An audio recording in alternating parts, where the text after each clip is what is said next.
Here is Flying Talkers broadcast first report by Marco Sorgetti attending the 100th anniversary of FIATA during their headquarters meetings being conducted as the disruptions and uncertainty of war in the Middle East continue.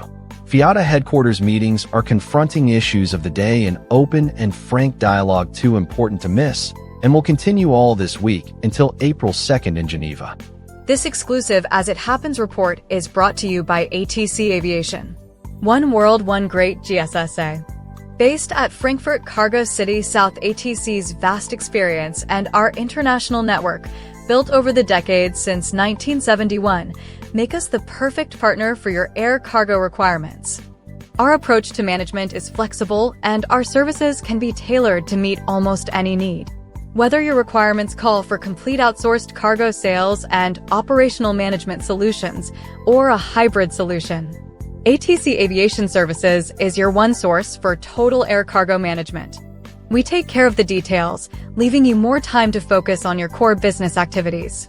Think ATC Aviation and leave your custom-designed general sales and service of your airline's cargo program to us. ATC One World, One Great GSSA. And tell them Flying Talkers broadcast sent you. Monday morning in Geneva, FIATA headquarters. The kind of start where you can feel the room before anyone speaks. Coffee in hand, familiar faces leaning in for quick catch-ups, the regulars who've been doing this work for years. And then you notice what isn't there. A few empty seats. Not because someone overslept or missed a connection. Some colleagues simply can't travel right now. That's the thing about logistics meetings.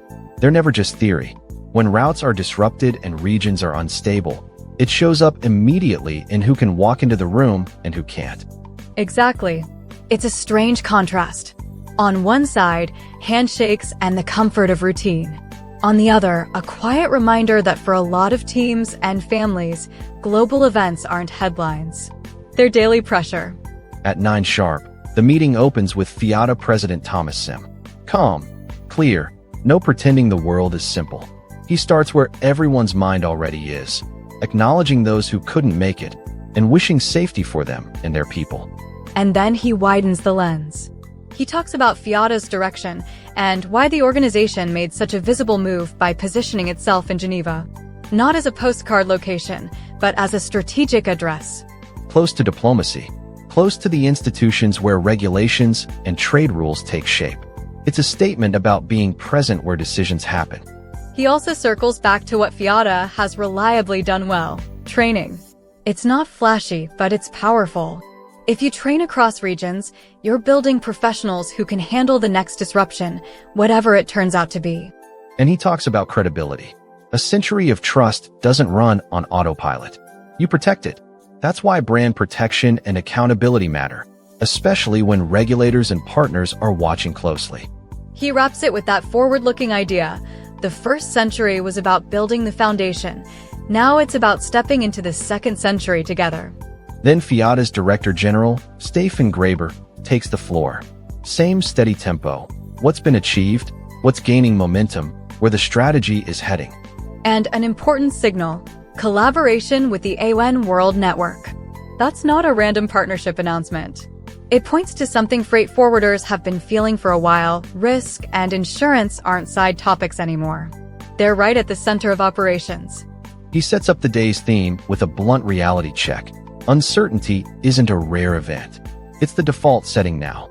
The first panel puts maps on the screen. Hormuz, Suez. Lines drawn across key passages, like someone sketching the world's pressure points in real time. But later, the discussion gets less like a presentation and more like a story, because that's what it is on the ground. Jens Romer explains what disruption looks like when it hits mid-voyage.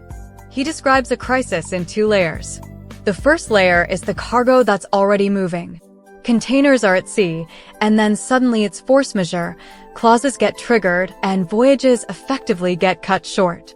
And the container ends up offloaded in a port the cargo owner didn't plan for. Sometimes a place where they don't have contacts, representation, or a next step ready. That's the nightmare. Your goods are technically somewhere, but practically unreachable. They exist on paper, but in reality they're stuck inside a chain that just broke. Jens's point is that this is where freight forwarders become the people who reconnect the pieces. negotiating, finding onward transport, managing exceptions, protecting customer interests in a situation no one wanted, but everyone has to survive. And then comes the tension everyone feels, but not everyone wants to say out loud. It costs money to fix chaos. So who pays for it? He pushes hard on fairness, especially around demurrage and detention. If a container is dropped in an unexpected port because the security situation forced it, the financial treatment can't be business as usual. Not automatic penalties. Not a standardized punishment for something the customer didn't choose. That's only the first layer. The second one is about keeping supplies flowing into the GCC when certain maritime routes are constrained. Economies still need goods.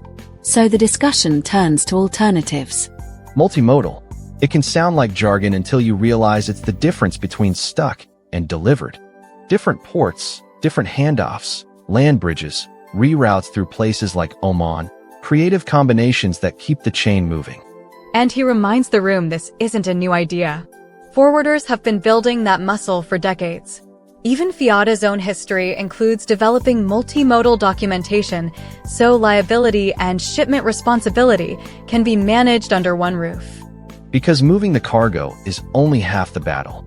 The documentation and liability side can collapse a solution if it isn't handled cleanly. Customs rules, transit requirements. Who's responsible when modes change midstream? That's where experience matters. He also notes that some Gulf governments are trying to move quickly on regulatory flexibility. That proactive posture helps, because in conditions like this, rigid procedures can become a second bottleneck. And then there's the topic everyone expects next, surcharges.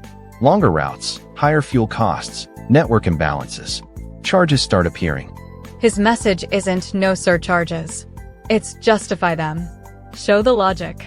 Don't treat disruption as an excuse to overreach, because at the end of the chain, the consumer pays. That's the heart of the day's tension. Trade still has to move, but we're not aligned on how costs and responsibilities should be shared when the map keeps changing. Other voices reinforced that this doesn't end neatly. Antonella Teodoro warns that even if fighting stopped tomorrow, the industry wouldn't simply snap back. Behaviors have changed. Risk calculations are being rewritten. And Dr. Zhang raises doubts about a clean return to certain routes, like the Red Sea, because the operational and psychological shift could last longer than the headlines. So the story underneath the story is this. It might not be a detour. It might be a new baseline. In the Q&A, the room zooms out. Africa comes up, including fertilizers and how supply vulnerability ripples into food and industry. Currency instability comes up too, because pricing and contracts become harder to anchor when the world fragments. There's even debate about whether altered shipping patterns could create opportunities for some West African ports. Not everyone buys it, but it shows the room is thinking in second-order effects now, not just immediate disruption. And the challenges aren't only geopolitical. Structural issues surface too: data sensitivity, transparency, and fraud. One delegate flags that requests for information about the actual shipper are showing up more often, even when that detail isn't part of standard documents. The concern is clear. Why is it being requested, and how might it be used? No accusations, just awareness. When margins tighten and competition sharpens, data becomes power. And then there's the warning about phantom road carriers. A reminder that modernization doesn't automatically erase old-school scams. After the heavy parts, the meeting pivots toward solutions again. Corridors, competitiveness, and standards. It's like the room needs a way forward. Two things stand out. First, UNCIFACT standards, basically a shared operational language, are becoming more important for digital coordination and consistency along developing corridors, including routes like the Trans Caspian. Second, the OECD has published a performance assessment of multimodal corridors. That matters because what gets measured gets funded. And what gets funded becomes the infrastructure everyone relies on later. As the day winds down, the mood feels a little more serious than usual. Less small talk, more deliberate conversations. But also more connection. People comparing notes, swapping realities, aligning on what reasonable and fair should look like when disruption keeps showing up. And maybe that's what the forwarding community does best. Not dramatic speeches, not fantasy solutions, Just practical problem solving. Here are the constraints, here are the workarounds, and here's where the industry needs to be fair if the system is going to hold. Because this week in Geneva isn't the finish line. It's the runway toward the Centennial Congress in Milan. FIATA turning 100, looking forward, maybe with some concern, but still organizing, still building tools, still trying to keep trade functioning when the world makes it difficult. A lot can change between now and October. But if this meeting shows anything, it's that disruption is being treated as the baseline. And the response is being built from 4 pillars: training, multimodal capability, shared standards, and credibility. That's our report for today from Geneva. We'll stay close to the conversations this week so you can stay close to what's next. Thanks for listening. For Marco on the scene in Geneva, and me, Jeffrey, we are informed so you be informed. See you tomorrow, and good night, Joe, wherever you are.